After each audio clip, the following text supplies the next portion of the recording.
Disclaimer: this video is for educational and documentary purposes only. It does not promote or encourage any financial activity. All information is based on historical events and publicly available sources. Imagine giving your money to a complete stranger, not because you were forced, not because someone threatened you, but because millions of people around you were doing the exact same thing. No violence, no weapons, just belief. This is the true story of the financial pyramid that convinced an entire country that money could grow by itself. And the most disturbing part of this story is not how it started, but how long people refused to believe it would end. In the early 1990s, Russia was changing faster than anyone could understand.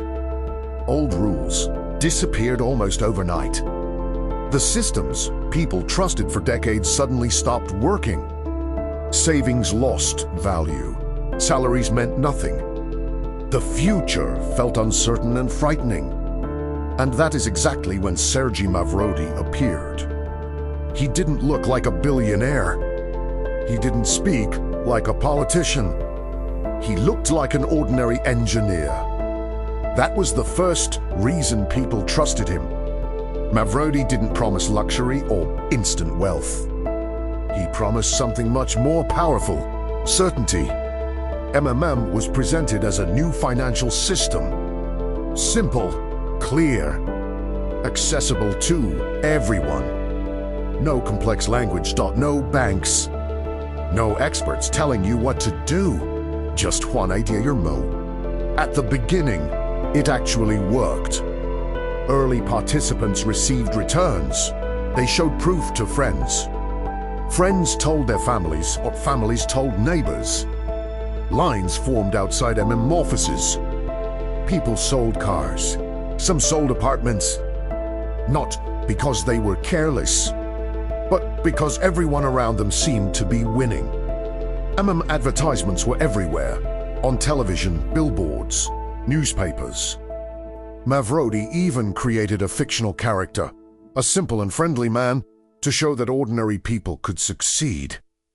MMM didn't feel like a company anymore. It felt like a movement. People stopped asking questions, because asking questions meant missing out. But here is the part most people didn't see. Didn't invest money anywhere.